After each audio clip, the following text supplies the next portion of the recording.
إخوة الإيمان هيا نرفع القرآن هديا. إخوة الإيمان هيا نرفع القرآن هديا. فمن العار علينا أن يعود الكفر حيا. إخوة الإيمان هيا نرفع القرآن هديا. إخوة الإيمان هيا نرفع القرآن هديا. فمن العار علينا أن يعود الكفر حيا. أعوذ بالله السميع العليم من الشيطان الرجيم، وصل اللهم على نبينا محمد وعلى آله وصحبه وسلم. فما لكم في المنافقين فئتين والله أركسهم بما كسبوا أتريدون أن تهدوا من أضل الله ومن يضلل الله فلن تجد له سبيلا. ودوا لو تكفرون كما كفروا فتكونون سواء فلا تتخذوا منهم أولياء حتى يهاجروا في سبيل الله فإن تولوا فخذوهم وقتلوهم حيث وجدتموهم ولا تتخذوا منهم وليا ولا نصيرا إلا الذين يصلون إلى قوم بينكم وبينهم ميثاق أو جاءوكم حصرت صدورهم أن يقاتلوكم أو يقاتلوا قومهم ولو شاء الله لسلطهم عليكم فلقاتلوكم فإن اعتزلوكم فلم يقاتلوكم وألقوا إليكم السلام فما جعل الله لكم عليهم سبيلا. ستجدون آخرين يريدون أن يأمنوكم ويأمنوا قومهم كلما ردوا إلى الفتنة أركسوا فيها فإن لم يعتزلوكم ويلقوا إليكم السلام ويكفوا أيديهم فخذوهم وقتلوهم حيث وجدتموهم وأولئكم حيث ثقفتموهم وأولئكم جعلنا لكم عليهم سلطانا مبينا. درسيين وحو كبلابنا آيات سيديتن يسيديداد سورة النساء. سورة آيات يقدم بقارهان markii laga soo hadlay التحاكم إلى كتاب الله جل وعلا in ilaahay kitaabkiisa dastuur laga dhigto oo ummadana lagu hago bay suuraddu waxay bilowday qadiyat alqitaal fi sabiil illah inay iftiiminayso laakiin marka meydaan alqitaal la joogo dadka oo dhan ma wada sinna iimaankooda ma wada sinna maxaa yeelay almacraka ee la gelayahay macraka faasila oo lagu kala soocayo lagu kala saaray xaq iyo baatil. suuqu waa suuq tijaari ah, naf iyo maal baa la beecinaya. waxaa laga beecinaya allah subxaanaه wa tacaala in allaha ishtaraa min almu'miniina anfusahum amwaalahum biana lahum اljanna yuqaatiluuna fi sabiili اllah fayaqtuluuna wayuqtaluun wacdan calayhi xaqan fi اltawraati waاlinjiili wاlqur'an waman awfaa bicahdihi min allah fastabshiruu bibaycikum aladii baayactum bihi wadalika alfawz اlcaظiim. haddaba arrinkaa markuu taagan yahay waxaa caado ah wax la dafiri kara aanay ahayn in la helayo fi sufuufi lmuslimiin dad iyagu munaafiqiin ah oo waxaan loogu yeerayo iyo hawshan sugaysa aanay dhabka ahayn. waa sababta keentay inay aayaduhu ina soo yidhaahdaan ya ayuha aladiina aamanuu khuduu xidrakum fanfiruu thubaatin aw infiruu jamiica. digniin baa layna siiyey war is ilaaliya. haddaba markaad dagaalka gelaysaan habkii aad u geli lahaydeen bay aayaddu ay tilmaantay. kadib Allah subxaanahu wa tacaala wuxuu soo yidhi wa ina minkum laman la yubati'an فإن أصابتكم مصيبة قال قد أنعم الله علي إذ لم أكن معهم شهيدا ولئن أصابكم فضل من الله ليقولن كأن لم تكن بينك وبينه مودة يا ليتني كنت معه فأفوز فوزا عظيما. دول ساسا جري وقادا ولا وجيليال oo goobta marka ay joogaanna bimacnaa aanay jecleen goobta inay istaagaan waxay jecel yihiin inay ka maqnaadaan laakiin waxaa qoomama ku noqonayo oo inay farqaniinaan keenay haddii ay ogaadaan iyagoo meesha ka maqan in guul la gaarin kadib ay qur-aanku ama u baxay aayadaha qur-aanka waxay u baxeen mas'alat alqitaal fi sabiili illah wa takhliis almustadcafiin dadka lagu dhegan yahay ee wala haystayaasha ah ee la taag daraystay ee awoodda loo sheegtay ee la maqooniyo la qahriyey sidii loo badbaadin lahaa. haddaba ayadu marka waxay tilmaameen haddana dadkoo dhan arrin ay u wada gurman karaan maaha. fi naas fi sufuufkum waxaa idinku jira dad oo aanan daacad ahayn. haddaba marka arrimaha iyadoo laga soo hadlay oo aayadihii ugu dambeeyay laga soo hadlay bay aayaddan waxay tilmaamaysaa dood yar iyo isqabsi yar ee dhex maray fi sufuufi saxaaba. waxaa la isku qabtay niman munaafiqiin ah oo la filayay inay garabkooda istaagaan oo dib u gurtay. waxay noqdeen saxaabatu rasuulillahi sal ly slam laba saf maa bayna mukafirin litilka alfi'a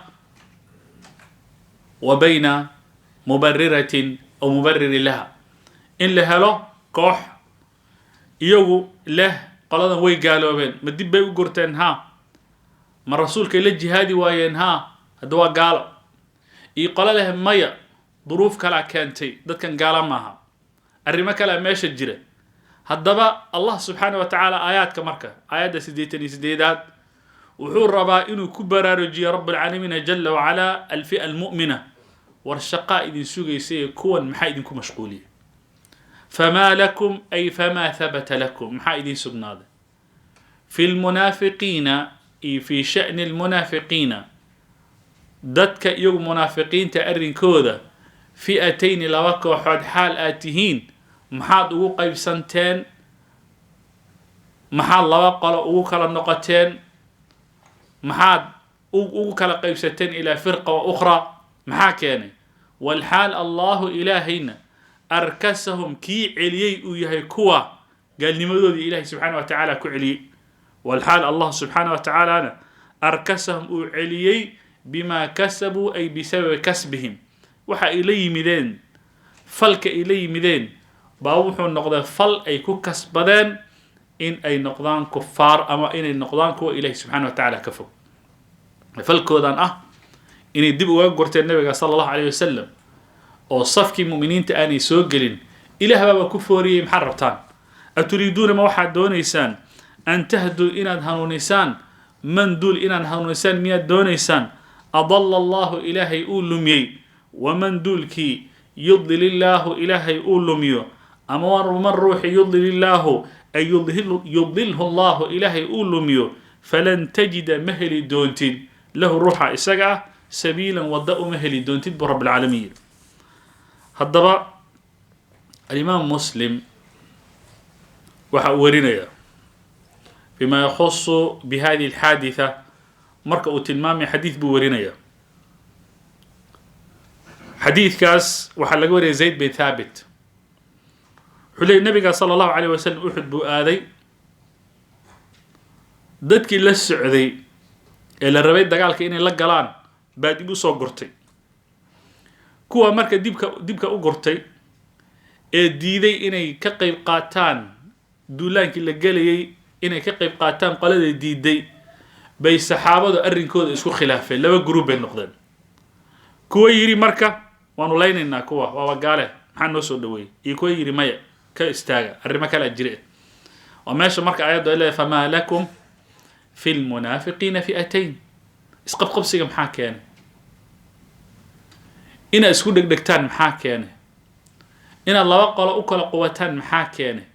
leesh arrinku muxuu yahay. haddaba alimaam الترمذي وحو كرديي إنه النبي صلى الله عليه وسلم يقول إنها طيبة. هذا ماشي اللي جوا مدينة منورة مدينة نوح الله وحي حن dibadday dhigaysaa oo ma soo dhaweynayso ilaah baa khayr la rabin wey dad mu'miniina maaha hadday mu'miniin ahaan lahaayeen meeshoodii xaq ay ku sugnaan lahayn ayaddu markaasay tilmaamaysaa ama xadiidku uu tilmaamaya idan culamada qaarkood waxay leeyihiin almaqsuudu bilmunaafiqiina fi hadihi alaaya cidda loola jeedo cabdullahi ibnu ubay salool iyo asxaabtiisii markii ghaswatu uxud la aaday waa tii jeeshka thuluthkiisa saddex dalool uu ruqsaday oo dib ula soo go'ay marka horena iihaam buu dhigay wuxuu muujiyey inuu dagaalka uu ka qayb qaadanayo markii duulaankii la galay buu wuxuu la soo go'ay koox dhan oo markaa muhiima cadadkoo markaa fara ku tiris dadku aad iyo aad u yar buu wuxuu rabay inuu hanjab uu ku rido hadihi aljamaaca almu'mina si ay jihaadka aanay u gelin dib buu marka la soo laabtay waxaa kaloo la sheegaa culummada ay tilmaamaan inay ahaayeen dad ahlu maka ah oo rumeeyey kadibna hijradii diiday waxay ahayd mar hadday mu'miniin yihiin hijradii inaanay dib uga goranin bay ahayd hijradii bay diideen addaxaaq marka wuxuu leeyahay waxay raaciyeen oo yidhaahdeen nebi maxamed hadduu guulaysto hadduaba saan ogeyn haddii laakiin dadka innaga aanu noocan maa isxigno ee xigteedayada hadday guulaystaan arrinkaa waa arrinka aan jecelnaha bimacnaa hoos bay marka dad waxay ahaayeen meel taagan ujeedadodan ay tahay oo bimacnaa israadinayay kaanuu yarsimuun calaa shaqla mucayana oo ah in nebi maxamed iyo saxaabadiisa markaa la jebiyo waxaa kaloo la sheegaa in marka mu'miniinta markay hadalka ay maqleen gurubka kan ahlu makaha ah sida alimaam addaxaaq uu raadinaya uu ku daray almufasir haddii qowmuna ay guulaystaan fa axabu ilayna markay dheheen baa arrinkii waxaa soo gaaray ama wuxuu soo gaaray saxaabatu rasulillahi sal alla alay wasalam kadib nimankan marka haddaba niman la tirsan kara maaha qaar baa marka wuxuu yidhi waa gaalo waan laynaynaa kuwana wuxuu yidhahda marka war ka istaag waxaa kaloo la sheegay abu salama ibn cabdiraxmaan ibnu abihi uu ka wariyey inay aayaddan ay ku soo degtay dad iyagu yimid almadiina munawara islaamkay muujisteen sida daahirka ah inay muslimiin ay yihiin kadib madiine intay joogeen baa xumadii madiina qabatay oo ku dhacday dib bay u gurteen oo madiina ay ka baxeen waxaa marka ka hor yimid koox saxaabatu rasulillahi sal alla alay wasallam waxay yidhahdeen amaa lakum fii rasuulillahi uswa rasuulka inaad ku dayataan bay ahayde inaad ku dayataan bay ahayd oo meesha aad joogtaan maxaa madiina idinka saareen markaas waxay yidhahdeen maya madiina waan ku xanuunsannay waan ku xumadaysanay qandaan ugu qabatay ma joogayno hadalkaa markay yidhahdeen baa bacdu saxaaba waxay yidhahdeen nimanka waa niman munaafiqiin haddii ay mu'miniin ahaan lahaayeen meesha kama bixeen qaar kale marka waxay yidhahdeen maya munaafiqiin mahan war waa muslimiin haddaba culummadu marka intaas oo dhanna waa la tilmaamaa qolo kalena waxaa la sheegaa hijradii markii dadka ay soo hijradeen bay dib waxay ugu laabteen xagga ay makal mukarama iyagoo leh meesha waxay naga jira business iyo howlahaasaa naga jira waxay ahaataba aayaduhu qolada leh ama tafsiirka tilmaamaya in dadka kan waxa lagu haysta ay tahay mas'alat alhijra oo hijrada ay ka gaabiyeen waxaa muujinaya aayadda ka dambaysa xataa yuhaajaruu fi sabiilillah dadkan inay ahaayeen dad markii saxbu rasuulillahi sal alla alay slam ay hijroodeen ay maka intay ka tageen madiine ay tageen qolada hijradii markay dib ugaga gurteen bay aayaduhuna marka ay soo degeen waa bacda markii saxaabatu rasuulillahi sal alla alay slam dhexdooda isku qabsadeen maxaanu ka yeelna haddaba dadkan ma munaafiqiin baa mise waa dad iyagu markaa mu'miniina wahaakada dawaaleeg aayaduhu markaa saasay ahayd ay ahaayeen asal ahaan waxaa kaloo la tilmaamaa qowluhu jala wacalaa famaa lakum fi lmunaafiqiina fi'atayn waad xaaladeynaysa wallahu arkasahum jumlada meesha taalni iyadana waa xaal yani maa laka qaa'iman oo kale situationkay ku imanaysa oo kale ku noqonaysa arkasa iyo rakasa labada waxay muujineen ee radda ilaah baa celiyey rakasahu wa arkasahu waa isku macno ay bimacnaa ilaahay baa kufrigii gaalnimada markaa u celiyey waxay culummadu ay yidhaahdaan alraks wannaks labadaa kelmadood fi luga alcarabiya waa shay marka la fooriyo walxaal allahu arkasahum uu foorariyey bimacnaa iimaankii meeshii la rabay inay iimaan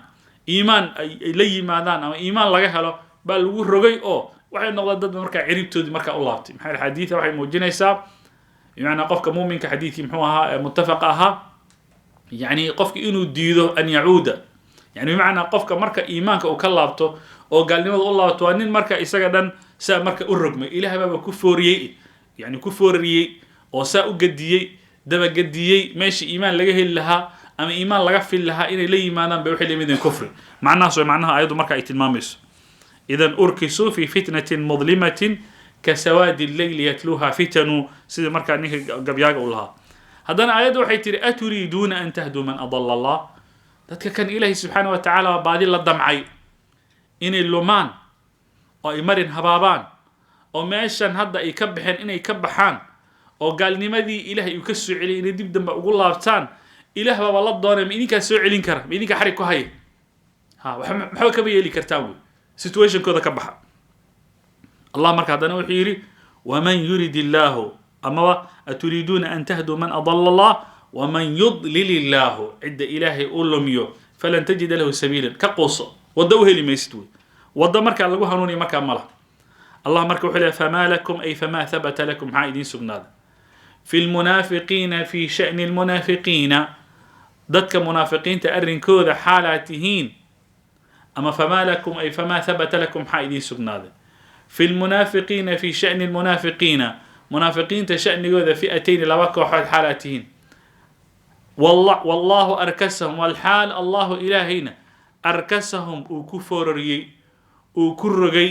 أما أركسهم وعليي أو قال لماذا وعليي بما كسبوا بسبب ما كسبوا حيلي من سببتين أتريدون ما واحد دون إنسان أن تهدوا إلى هنون إنسان من إن هنون إنسان روح عصو أتريدون ما واحد دون إنسان أن تهدوا إلى هنون إنسان من روح إناد هنون إنسان مياد دون إنسان أضل الله أي أضله الله إلهي أولمي ومن يضلل الله أي ومن يضلله الله عد إلهي أولمينا فلن تجد مهل دونتد له روح إساقا سبيلا ودأ مهل يسبو الله سبحانه وتعالى إذن آيادا مركا معناها سي مركا تلمانتي وأنا معنا مركا ميشي سلو أما أدو جميع الاحتمالات ميشا مركا آيادو أي تلمانتي انتو مركا وحي موجينيان horta qasadku dhaafay khilaafka hore u dhacay ayadu gadaal bay ka soo dageen وعلى كل احتمالات waxay aayaduhan ay muujinayaan in saxaabada rasuulullah sallallahu alayhi wasallam masaladan ay isku khilaafeen وماشى ابن عاشور وكدليشني وليهي wuxuu leeyahay aayadan waxay daliil u tahay hadii ninka mujtahidka ah uu daliishado daliil daciif ah aanay ahayn nin caalima oo la rabo inuu baxthi cilmi uu galo waa inuu barbaara la rabo hadduu intuu khaldamo ee uu daliishado daliil aad iyo aad u daciif uu daliishado idan bimacna qofka kan isaga hadduu gaf u la yimaado waa in la eedo yani bimacna wala qabsanaya waxay ahayd maxaa caalim baad tahay waxay ahayd inaadan daliilka aadan khaldin inaad baartid daliil saxan aad raasatid idan horan qoladan marka meesha joogta ee hadda la tilmaamay ama saxaabada rasuulullah sallallahu alayhi wasallam markay shaniga qoladan ay ka hadlayaan oo la jeeda shay markay ka hadlayaan baa waxa leeyahay habka aad isugu qabsateen waa hab khaldan maxay la turiidun an tahdu man adalla Allah hadan Allah wuxuu yiri waddu waxay jecelyihiin ama tamanin lahaayeen law takfuruna ay kufrakum gaalnimadiina jeclaan lahaayeen kama kafaru ay ka kufrihim say iyagu u gaaloobeen oo kale inaad u gaalowdaan bay jecelyihiin oo fatakunuuna aad ahaataan marka idinka iyo iyagaba sawaan kuwii jinjin ah kuwii siman ee wada eg ee ku wada siman xagga gaalnimada fi lkufr antum wahum sawa fi lkufr inaad noqotaan bay jecelyihiin aayaddu way sii wada marka wuxuu yidhi allah subxaanahu wa tacaala falaa tattakhiduu minhum awliyaa intaynan meesha aynan u gudbin aayaddu markii waxayna milcisiisa macna muhiimadiisa markaa leh الله وحو موجي إذنكو واحد ربطان إنا هنونسان إيقونا وحي تمنينيان ويجعليهن إنا تقالودان لبدا طموحا صحب رسول الله صلى الله عليه وسلم أرك وحي ربان داد كان بعد إني كلا صلابتان رقا كان طموحو دا أرك وحي ربان إني إسلام كقولادان إنتي كاللابتان أي قال لماذا دي بقول لابتان إذن الله سبحانه وتعالى مركو يتمنوا أن تكونوا كهم في الكفر والنفاق شرع سواء إن أدوال السناتان بين ربان الله سبحانه وتعالى ونوصل الشيء ود الذين كفروا محي جعلهن إنا صدقت ود كثير من أهل الكتاب لو يردونكم من بعد إيمانكم كفارا حسدا من عند أنفسهم من بعد ما تبين لهم أنه الحق من بعد ما تبين لهم مركوع هذا كذب بوحي الربان وإلهي سبحانه وتعالى حقيقة مركو عدي بوحي الربان إناد قال لما أدقشان إناد قالوا ذان بين ربان علماء مركا waxay leeyihiin qofka u koor gala illi kawansiga quraanka waxa baarsin ama tacbiirka markii laga hadlay muslimiinta waxa la yiri iraado ilaahi subhanahu wa ta'ala adeegsaday marka gaalada laga hadlay waxa la adeegsaday wud علماء مركا waxay leeyihiin ilaahi markuu leeyahay aturiduna bimacna iimaanku wuxuu u dhow yahay qofka fidradiisi inagli qofka bini'aadamka ah iimaanka ayaa u dhow asal ahaan fisqiga iyo kufriga iyo nifaaq wax taariq gadaal ka yimaado Allah subhanahu wa ta'ala markuu wuxuu leeyahay mu'miniinta waxay kufaarta ama munaafiqiinta la jecel yihiin iimaan bay la jecel yihiin iyaga la raba waa iraadadan waxay dhahaan luqada carabiga ma yansha'u anha al-fi'l wa wax fi'l u ka yimaado iraadadu sidana qoladan soo ma aha maadaama muslimiinta aanay gaalaysiin karin qofkana iimaanka uu xigo kufriga aad uga fog yahay iraada ilaahi subhanahu wa ta'ala kama cabirin oo ma dhihin yuriduna ma dhihin wuxuu yiri wadu wax iska tamin they just wish way iska rabaan kaliya waxay rabaan inaad gaaloodaan laakiin waxay kari karaan ma haddaba marka iraadada waa maxay iraadada waa shay la kari karo qofku kari karaa bimacnaa inay muslimiintan sabab u noqdaan munaafiqiinta inay soo hanuunaan oo iimaankii lagu soo dabaalo wax la kari karo way iraada laga cabiray maadaama muslimiinta in islaamka laga saaro gaalnimo loo saaro wax adag ay tahay buu ilaahi subhanahu wa ta'ala wadi buu ka cabiray wadda kathiirun quraanka watan uu leeyahay ربما يود الذين كفروا لو كانوا مسلمين marka kan wadiga ma shaqeynay waxaan jeclaan lahaa ma shaqeynayso wish ma shaqeynayo waqtigiis buu soo dhaaf idan huna marka muslimiinta in laga saaro iimaanka wax aad u fog saadartii wada yiri Allah subhanahu wa ta'ala in munaafiq la soo hanuuni waa shay suurta gala iraadana ku iman karo hadii ficilka la hawl galo ilaahayna hanuunka uu doono iraadu marka ka cabire wa huna al-farq bayna at-ta'birayn oo quraanka marka habka u adeegsan macnaha haddana quraanka wuxuu raaciyay رب العزة جل وعلا وحيري فلا تتخذوا هيالننا منهم كوا منافقين أولياء كوا أدحيري لسان هكيا لننا حتى يهاجروا إلى أي كهجرودان في سبيل الله وضد إلهي فإن تولوا هدي جيستان فخذوهم قعان كل وقبقبت واقتلوهم لايا حيث وجدتموهم مالكسات كهشان ولا تتخذوا هيالننا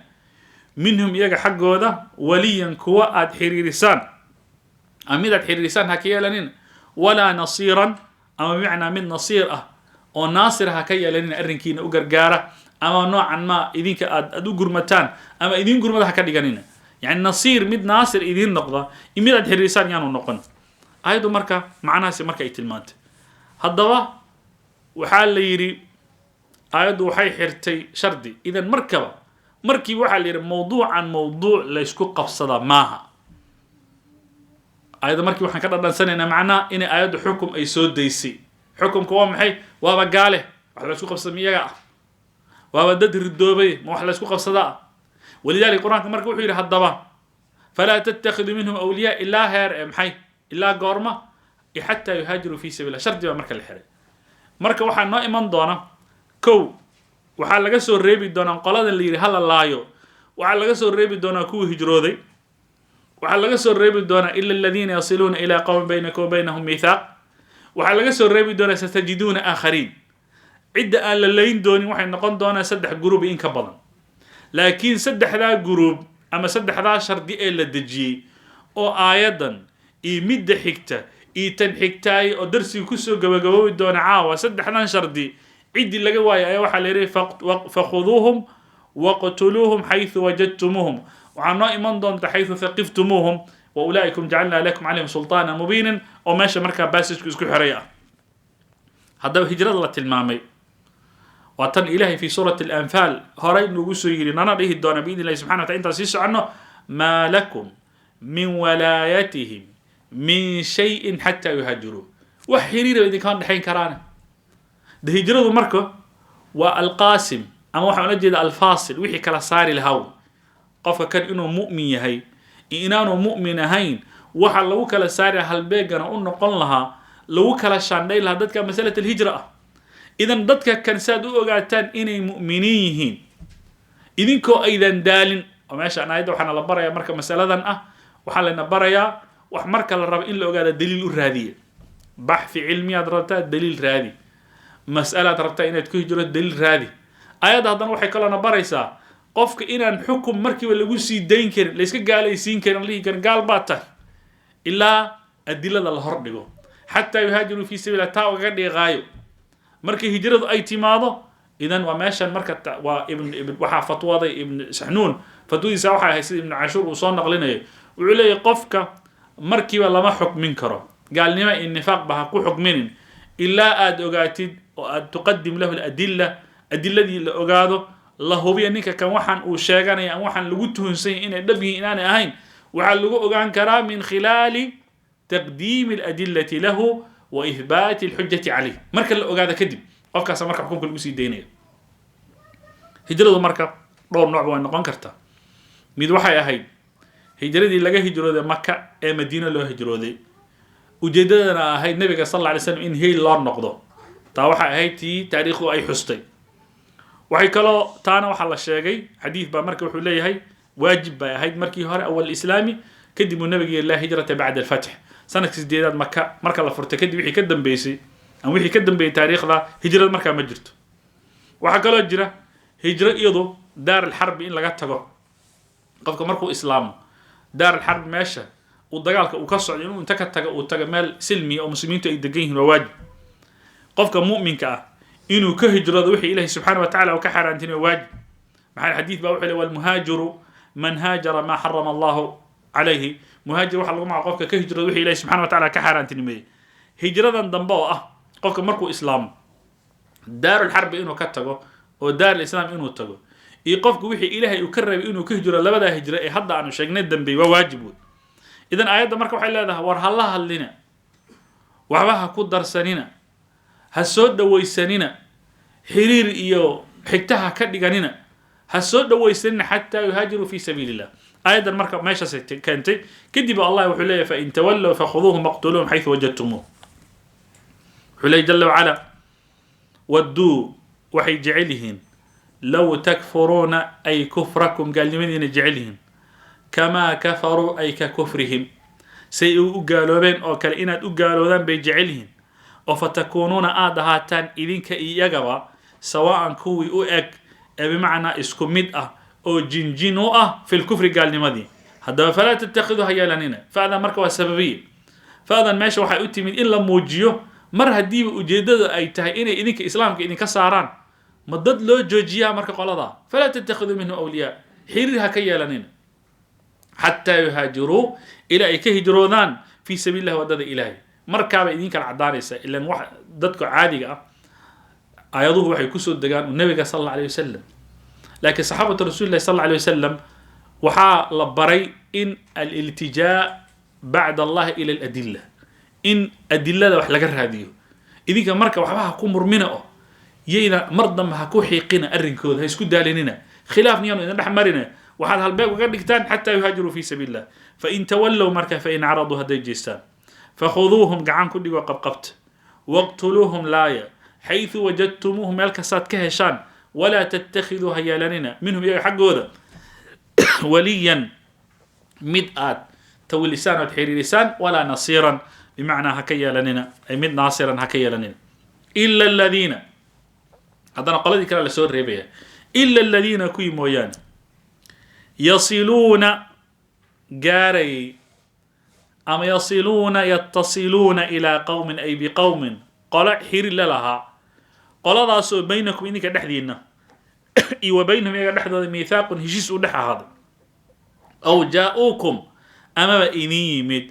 حصرت حالة عريتونتي صدورهم لا بياشوذا أن يقاتلوكم عن أن يقاتلوكم إن إذن لدقالمان أو يقاتلوا أما أي لدقالمان قومهم ددكود إن لدقالمان ولو شاء الله هدو إلهي دوني لها إنه مدح إسوكين قليه هدو دوني لها لسلطهم وإذن كسو جيدين لها عليكم إذنك كوا وإذن كدير لها ومعنى وإذن لدقالمان لها فلا قاتلوكم إذن لدقالمان لها فإن اعتزلوكم هدي إذن كفوا قادان أو فلم يقاتلوكم آني إذن لدقالمان وألقوا أي رذان إليكم إذنك السلام هشيسنا إذن لي ماذان فما جعل الله إليه هدوا ميلين lakum idinka idinma yeelin calayhim iyaga dushooda sabiilan wadda aad ku daandaansataan oo dagaal aad kula bilowdaan ilahi subxana wa tacala marka ma yeelin ayaddu marka waxay tiri ila aladiina yasiluuna waxaan nidhi marka dagaal ha loo cadaysto oo tani ayaddu ay tiri dhowr qola laga soo reebay qolada koowaad waxaan nidhi qolada hijrada laga helay kuwaa dagaal ha ku qaadina iska daaya idan qolada hijrada laga helay maxaa muuqda markiiba waxaa muuqda inay mu'miniin yihiin ilaan qofaan mu'min ahayn iimaanna laabta ku sidanin hijro uma hinqadeen uma dhaqaaqeen waxaa dhaqaajinaya ee socodsiinaya huwa aliimaan huwa alladii yakunu lahu daafican iimaanka waa iimaanka wax dhaqaajinaya laakiin qole waxaa jira marka iimaan aanu dhaqaajinayn laakiin waxaa lagaga gaabsanayaa oo dagaal in lagu qaado lagaga leexanay wax kale maaha qoladana waxay heshiis leeyihiin qola idinka iyaga heshiis idinka dhexeeyo mu'miniinta iyo dad kaloo gaalaha heshiis baa ka dhexeeya qoladanna waxay heshiis leeyihiin qolada idinka heshiis aad la tihiin qolada idinka heshiis aad la leedihiin bay heshiis la leeyihiin maadaama iyaga heshiis ay la leeyihiin qolada idinka heshiis aad la leedihiin dagaalka waa laga daynaya marka heshiiskan marka ma aha heshiis si direct ah ama mubaashar u dhex marayo qoladan la leeyahay aan lala dagaalamin iyo mu'miniinta maaha ee qoladan waxay ku badbaadeen xiriirka ay la leeyihiin qolada kale ee mu'miniinta xiriirka la leeyihiin waa tay ayadu ay leedahay baynaka wa baynahum miithaaq qolada bay marka xiriir la leeyihiin haddaba ayaddu marka waxay tiri yasiluuna siladan ayaddu ay sheegtay culimmadu waxay ku fasiraan ay alxilf waljiwaar waxay heshiis iyo isgaashaanbuuraysi iyo xilfi iyo in la ismagangeliyaayo wuxuu ka dhexeeyaa iyaga iyo qole idinka heshiis aad la leedihiin amaba waxaa kaloo lagu fasiray mas'alat alintisaab nasabka taana waxay ila tahay haddii masalada lagu fasiro sida loo soo noqliyo ay tahay inay khalad ay tahay maxaa yeelay mataa kaana annasabu sababan lidaafican goormuu noqday ilan saxaabata rasuli llahi sal alla alay wasalam soo dad nin walba soo dadka xigtadiisa ma leynayn markuu jihaad yimaado soo lama wada dagaalamayn marka mujalad bimacna waan xiriirnaa ama nasab baa naga dhexeeya waan isku badbaadinaynaa taa marka maaha macnaha la tilmaamayo laakiin nasab meesha laga dhihi lahaa intisaab inuu noqdo qola markaa heshiis markaa uu ka dhexeeyo intoo markaa marka waxay dhahaan marka culimmadu waxay yidhahdaan mucaahadul ama mucaahidul mucaahad ninka heshiiska aad la leedahay qofka heshiiska idinka dhexeeyo qofka uu heshiis kala uu kala dhexeeyo adigana heshiis baa idinka dhexeeyo ilan maalan hadda waxaa dhacday ka war mu'miniintu qoladan bay dagaal ku qaadeen hadday dagaal ku qaadeen maxaa dhacaya qoladii heshiiska la lahaayeen waa inay usoo gurmadeen heshiis baa ka dhexeeya haddii nalagu soo duulay idinkana garabkiinaan taagan waa idin helinaynaa idan marka si indirect muslimiinta iyo qoladii kale heshiiska marka waxaa imanaya heshiis ka bax dagaal baa marka imanaya marka in aad duqaysid ama weer aad ku qaadid qole heshiis idinka dhexeeya qolo kale heshiis uu ka wada dhexeeyo waxay keenaysaa kuwii heshiisku idinka dhexeeyay marka inay isku dhacdaan waana sababta ayaddu markaa ay u joojisa macnaha hadda ayaddu marka aanu tilmaamayn culummada marka macnahaas bay marka inoo faa'iideeyeen waana macno markaa meeshiisa leh oo ayaddu ay leedahay falaa tattakhiduu minhum awliyaa xataa yuhaajiruu fii sabiili illah haddaba waxaa la isweydiiyey mufasiriintu ay isweydiiyeen yay ahaayeen qoladan nabiga sala allahu alayh wasalam iyaga heshiiskuu kala dhexeeyey heshiiskuu ka dhexeeyey waa qoladee waxay tilmaamaan mufasiriinta iyo bacd almu'arikhiin inay ahaan reer bani madlaj reer bani mudlij baa unala jeedaa qolada inay ahaayeen alxasanna waxaa laga wariyay inuu yiri iyaga waxaa lala jeedaa quraysh waxaan ula jeedaa quraysh iyaga heshiis marka uu ka dhexeeyey reer bani madlij iyo quraysh baa heshiis ka dhexeeyey nabiga sala allahu alayh wasalamna isaga iyo quraysh baa heshiis ka dhexeeyey marka qoladan la yidhi dagaal ha ku qaadin waa reer bani madlij maxaa yeele haddii iyaga dagaal lagu qaado taa waxaa ka dhalanaya quraysh iyo nebigana inay isku dhacaan taa tafsiirka waa la geliyey waxaa kaloo la yidhi maya waxay kusoo degtay hilaal ibnu cuwaymir iyo suraaqa iyo ibnu jucshum iyo khusayma ibnu caamir ibnu cabdimanaaf waxaa ka dhexeeyey baynahu wa bayna annabiy heshiis baa ka dhexeeyey waxaa kaloo la tilmaamay khusaaca keliyay ahaayeen mu'arikhiintana way tilmaamayaan الضحاك مركب وحليه هاي سي ابن عباس لقسو وريه قوم كان كلا تلماميو بينك وبينهم ميثاق تعايد إلا ذهي ورابري بكر ابن زيد ابن مناه بمعنى وقت هشيسك يصلحك أجروي أيضا مركب علماء وحيليه وحي دليل أتهي إن ضدك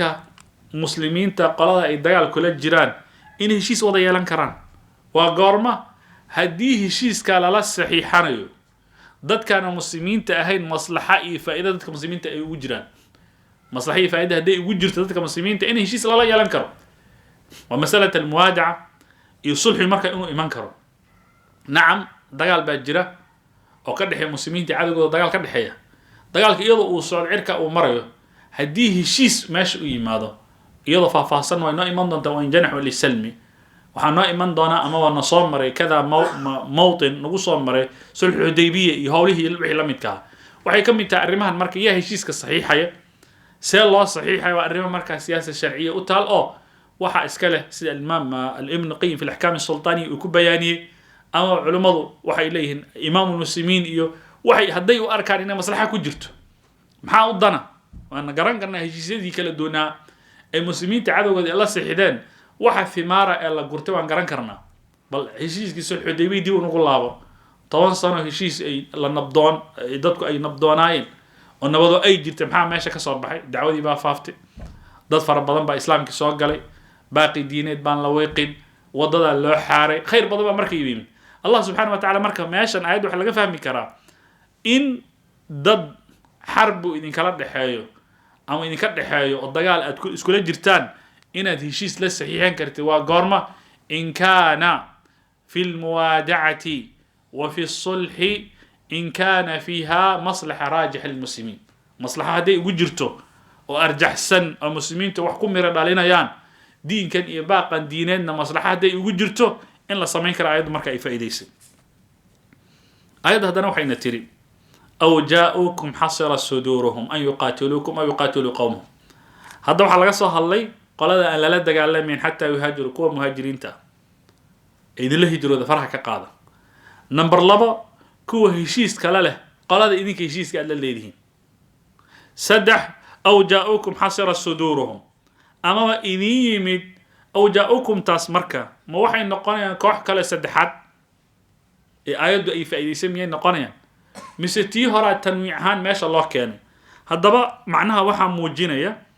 haddaan tarkiibka naxwiga ah ee ayadu haddaan dib markaan xasira suduurum culimada qaarkood marka waxay leeyihiin aw jaa'ukum xasirat jumlada waa xaal aw jaa'ukum xasira suduuruhum ay qad xasirat suduuruhum xaalay ciritoontay ciriri bay dareemayaan kuma faraxsan inay dagaal idinka idin la galaan laa idinkaysan diyaar u ahayn inay la dagaalamaan ولا قوم كودنا ديارهم إن لا دجالمان لا ولا قالوا دجال كود ديارهم معها لكن واحد ضل يقان مصالح كله وطن بمعنى كفر جاي ودويهين لكن واحد أمن راديني واحد ربان إن حاجة والدجال أنا كدعين مع ناس مركز راديني أيضا مركز مع ناس مركز موجنسة وحكوا لي يري إن أي نقطة مركز ليس صار إن هذا خبر بعد خبر أو جاءوكم أما بإذيمد أو حصر صدورهم أما أو جاءوكم حصر صدورهم مركا جاءوكم وفعل مركا بمعنى خبر أهم وماشي ويمين هذا حصر صدورهم خبر كلا إنه النقطة إذا وصورة قل أم إلا يرى هذا أو جاءوكم رجالا حاليهين أو أقواما حاليهين حصر صدورهم مركا وحي نقونيسا جملة ماشي يدعى صفة وحي نقونيسا موصوف كردقان وحال وكردقان نحو أهم وحي نقونيسا waxay nacti sifa u noqonaysaa mawsuuf kor dhigan oo xaal lagu kordhigay marka waxaan leenahay aw jaa'ukum rijalan aw aqwaman xalayhin kuwaasoo xasira suduruhum am xasira suduruhum an yuqatilukum aw yuqatilu qawmahum marka xasira suduruhum huna waxa kaloo suurtagala aw jaa'ukum xasira suduruhum in ay iyada tii haddaba ay tahay inay tahay fi hadi alxaala ama ay noqoto fi mawqif macnaha ماشي أي تال إن النقطة موضع خفض إن النقطة نعتي أي نقطة قلدي كلا عد أن تلمامين هذا مركب وصورة قل إذا مركب إن اعتماد هذا بقى علماء وحجر قراءات المامة أو جاءوكم حسرة إقوات المامة أو جاءوكم حسرات صدورهم قراءة المامة أيجرة هذا وقلادان علماء مركب waxay leeyihiin حسر صدورهم تفسير kale waa la galiyay in laga dhigo habaar laga dhigo aw jaa'ukum idhiman حسر صدورهم وقيع قلوبتooda ciriitoon taay qulubtooda waqti yaa laga helin waasicnimo ilaahay ciriitoon taay iyadana waa lagu tilmaamay laakiin arrinkan isaga ah المبرد markuu dul istaago wuxuu yiri بعض المفسرين ba tarkiibkan naxwiga ah in laga dhigo ducaa عليه ضعيف bay ka dhigan buu yiri bimaana maxaa yeelay taa waxa ka dhalanaya inaanay qoonkooda marka la dagaalamin taas ka dhalanaysa marka waana macna marka meeshiisa marka fog idan waxaan leenahay buu leeyahay macnaha waa faasido min annahum kuffar wa qawmuhum kuffar labadaba kuffar mar haday yihiin marka iska wadaa ama in la yiraahdo aw ja'akum awda bi macna waw inayta aw ja'ukum inimid hasira suduruhum ama waja'ukum inimid hasira suduruhum marka inay noqoto oo tii hore marka wali ay daba taal oo bimacna la yiraahdo qismadan iyada ah labada oo hatta yuhajiru waa qayb baynaka wa baynahum illa alladhina yasiluna waa qayb kale tanna qaybtii hore bay fasiraysaa qayb saddexaad ma noqonayso qaybtii saddexaad ma noqonayso tii bay fasiraysaa satajiduna aakharina qayb saddexaad noqonayso mayo tara qayb saddexaad satajiduna aakharina waa qayb afraad intuu marka waa suurtagal marka tarkiibka naxwiga loo baxo hadana aayadu marka wuxuu leeyahay aayadu ولو شاء الله لسلطهم عليكم فلقاتلوكم هدو إلهي دونه ماذا حسكين قال لها بمعنى وإذن كدر لها وبمعنى أنت إلهي سبحانه وتعالى قلب بيقوض وشرحه إنه الدقال قلان يقول الدقال دياره وقلب بيقوض لو برقرام قريدي بيوار إن كسوا قاد لها لكن إلهي سبحانه وتعالى ينكلي عليه إذن علماء مركز لسلطهم عليكم علماء وحي إليه إنه حاسور تقاله dadaan diyaar u ahayn ba ilaahay subhanahu wa ta'ala awood intuu siiyo ama niyadooda inta kor loo qaaday macnawiyaadkooda waxa laga dhaadhicinaya muslimiinta in la dagaalami karaan ilaahayna wuxuu u sameeynaa cuquba inaga la ciqaabay ama waxa loo sameeynaya in inaga la imtixaan wala nabluwannakum hatta na'lamu almujahidin minkum was-sabirin illa la ogaado ama waxa loo sameeynaya tamhiis waxa la dhaho in la kala saaro dadka muuminiinta waliyumahhis Allahu alladhina amanu wa yamhaq al-kafirin انتو marka waa suurtagal ilaa Allah subhanahu wa ta'ala inuu sameyn karo hadaba marka aayada marka waxaan ka fahamnay dagaal gala oo nimanka munaafiqiinta meel saaray shaqnigooda laakiin waxayna la dagaalameen kuwa hijrooday laba kuwa heshiis kale leh kuwa idinku heshiis kale leeyihiin saddex kuwa idin yimid iyagoo dagaal aan diyaar u ahayn niman iyo caloosho shaqaystiyaala mercenaries ah waxay ku fakaraan kaliya ay tahay inay badbaadaan idinkana diyaar idin ma aha inay la dagaalamaan dadkoodana diyaar ma aha inay la dagaalamaan meesha istaagiin kadib aayadu marka way sii gudubtay waxay leedahay satajiduna aakharin amarka ku laabto illa alladhina kuwa la dagaalamayn yasiluna ay yattasiluna xiriirka lale ila qawmin ay biqawmin dadkaasoo baynaku idinka dhexdiina wa baynahum iyaga dhexdooda miithaaqun heshiis u ahaaday أو جاءوكم إنيمد أما أو جاءوكم إنيمد أو الذين جاءوكم أما كوي إنيمد مركا عندك نوع قيس الدحات حصر صدورهم حال قلوب تود أي عريتونتي أن يقاتلوكم عن أن يقاتلوكم إلى لا دقالمان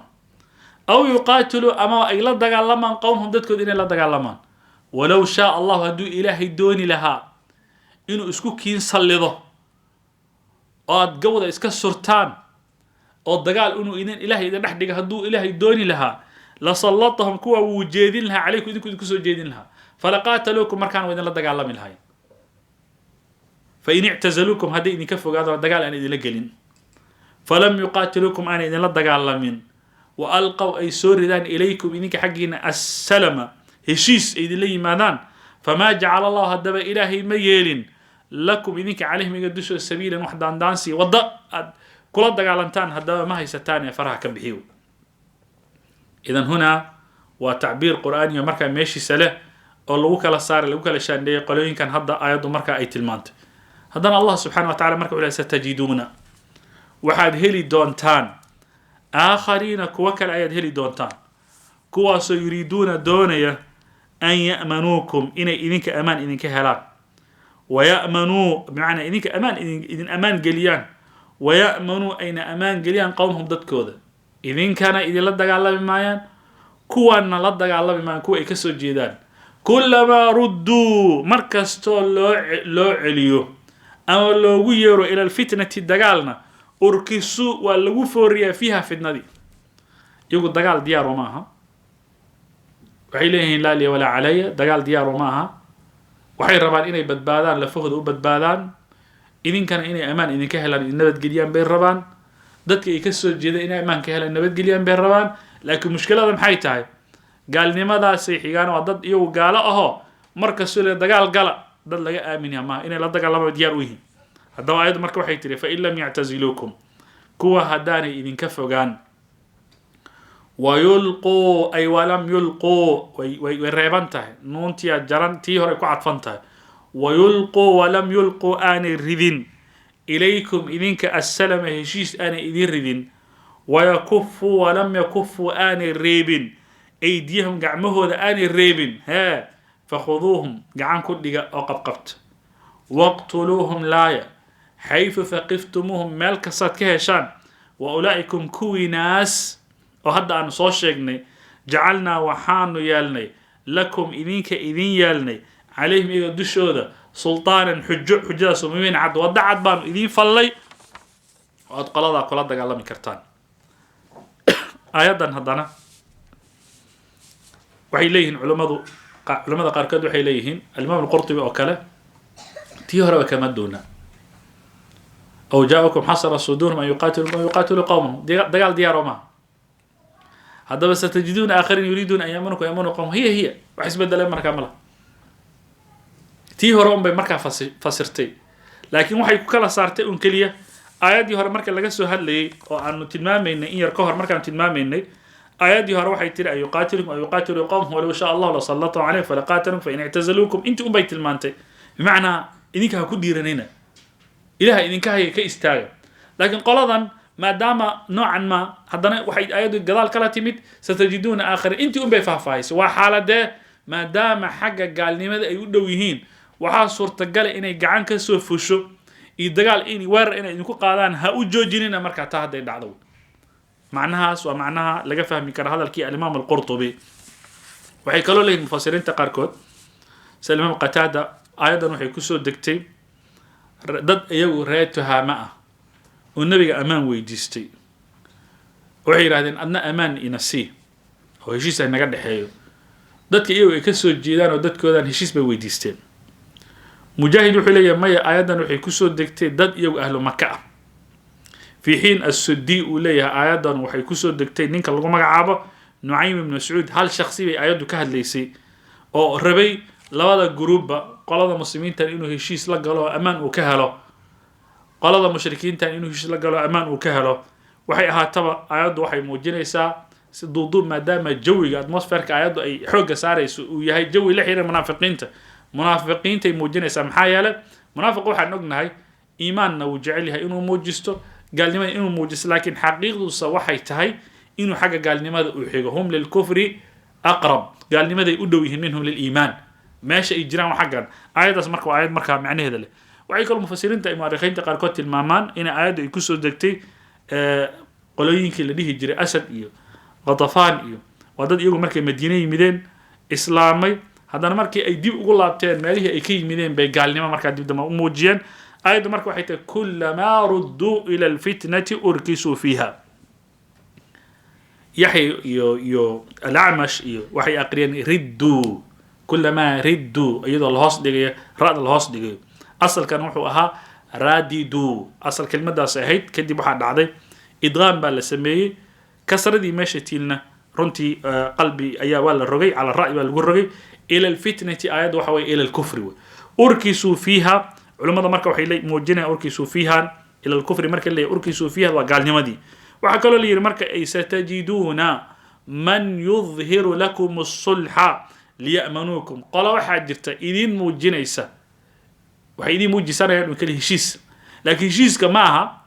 heshiis dhabka ah ma aha waxay rabaan in kaliya inay lafooda u badbaadaan haddaba markii jaanis yar ay helaan israel allah ila haddaad muslimiinta ka siin kartaan oo layn kartaan xaggaasi marka jiraan ogaada qolada ayaa idin gambanin waa dad iyagu heegan ah istaan bay ku jira waxay raadinayaan fursa saanixa inaanay idiin joojin bay u badan tahay ayada marka urkiisu fiha yantakasu can cahdihim ballantay dib ugaga laabanayaan oo lagu fasira macnahaas iyada isku soo duuduuba ayada marka waxay noo muujisay nimanka munaafiqiinta war sha'nigooda ha ku murmina haddaba saad u kala cadaysataan soo maaha horta dagaalka ka daaya asal ahaan waa sidan laakiin goormaad dagaalamaysaan haddii shuruuddaa la waayo way hijroon waayeen gaalnimadooda idin cad idan markaa fi hadi xaal la dagaalama laakiin hadday hijroodan amaan siiye hadday heshiis la leeyihiin qolaa idinku heshiis aad la leeyihiin amaan siiye hadday idin yimaadaan iyagoo dagaalba diyaar aanu ahayna heshiis siiye waa saddex qolo aayaddu marka waxay muujisay bay leeyihin culimmadu qolaa marka waxay leeyihin maya qolada waa qola afraad farqi weyna meesha u dhexeeya ma laha keliya waxay ku kala duwan yihiin qoladan waa qola iyagu heelan ah oo noocan ma iyaga heegan ah diyaar ah any time oo dagaal uu qarxo inay meesha marka weerar ka soo qaadaan intana marka waa la yidhi allah subxana wa tacala marka wuxuu satajiduuna waxaad heli doontaan aakhariina kuwa kale kuwa kale aad heli doontaan yuriiduuna xaalay jecel yihiin marka wajadadaas helitaan markaad ka dhigtin idan meesha waxa yaal ficilka jumlada meesha taal waxaad ka dhigaysaa xaaladanaysaa yuriiduuna xaalay doonaan an ya'manuukum inay amaan idin siiyaan amaan idinka helaan waya'manuu ayna aamin siiyaan oo amaan siiyaan amaanna ay ka helaan qowmhum dadkooda kulamaa rudduu mar kasta oo loogu yeero ila fitnati gaalnimo loogu yeero ama xarbad loogu yeerana urkisuu waa la fooriyaa fiiha iyada waa loo celiyaa bimacnaa ama intakasuu ballantii ay galeen bay dib ugaga gortaan fain lam yactaziluukum haddaan idinka fogaan wayulquu aanay ridin ilaykum idinka assalama heshiiskii wayakufuu aanay reebin aydiyahum gacmahooda fakhuduuhum gacan ku dhigo qabqabta waqtuluuhum laaya xayثu thaqiftumuhum meel kastaad ka heshaan laaya waulaa'ikum kuwiinaas ayaanu jacalnaa yeela lakum idinka calayhim iga dushooda sultaanan waxaanu idin yeelnay xujo iyo wado sultaankaasoo mubiinan cad bimacnaa meelaad u mari kartaan dagaalkooda oo aad ku saxsan tihiin ba aayaddu markaa qur-aanka marka macnahaas ay markaa tilmaantay waana aayado markaa meeshooda leh dabcan haddii hadda aan usii godogo wamaa kaana limu'min laga bilaabo aayaddaas iyo waman yaqtul mu'mina mutacamidan يا أيها الذين آمنوا إذا ضربتم في سدح ذا آيات وسدح أيضا كالهارين ومعاني ذا مركا وتا كوي هذا أن نقرنا وكوا أنا كالهارين ومركا معاني ذا مركا وتا سيدا حفظين توذن أيو أذكتها بإشار كوذن آيات ذا معاني ذا مركا وأذكتها ماشان مركا كوجو جيننا وإلى هنا وبالله التوفيق.